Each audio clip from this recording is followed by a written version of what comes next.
Welcome to Wake Up Canada News. I'm Brad Wilder.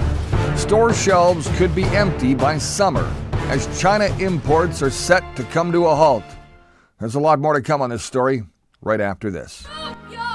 At the Cork and Flame, we're open for breakfast. Come in, relax, and enjoy before you start your day with amazing dishes, including skillet scrambles, omelets, poached eggs, French toast, pancakes, and more.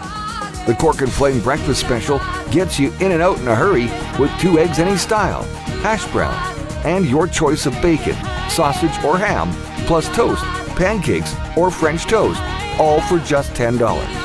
The Cork and Flame, not just for special occasions, but rather amazing eats. We hope to see you soon.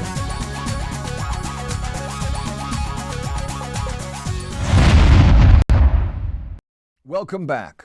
That's right, Newsmax reporter Lee Barney is reporting store shelves could be empty by summer as China imports come to a halt.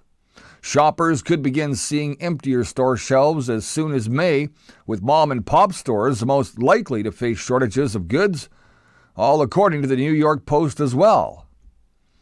China imports scheduled to arrive at the Port of Los Angeles and Long Beach between May 4th and May 10th are now down 43% from the same period last year. That's all according to Vision data.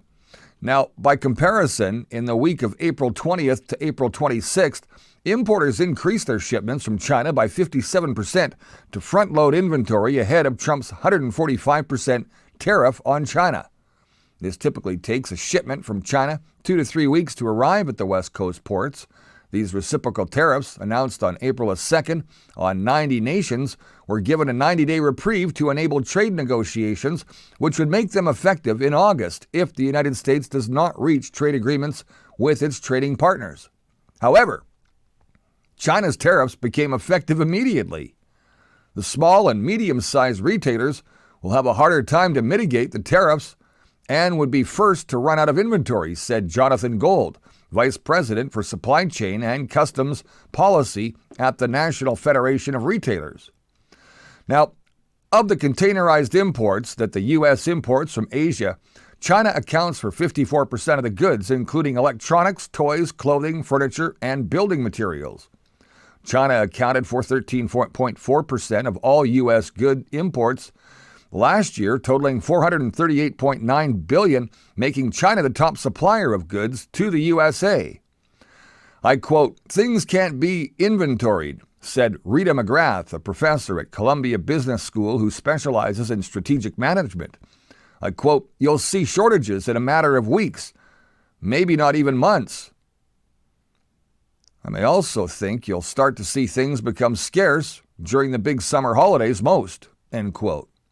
Bobby Shuley, a customs broker with J.W. Hampton Jr. and Company, they're a 160-year-old logistics company out of Jamaica, Queens, New York, predicts import scarcities will start in the next 3 to 4 weeks, meaning that they'll kick in a big way by the middle to the end of May.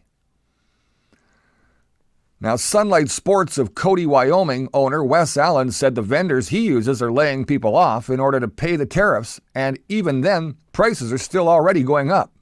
I quote, "The things we're importing directly are costing way more than we thought they would," Allen said. Shipping experts are fearful that American retailers and consumers could experience the same types of shortages they endured during the COVID-19 pandemic.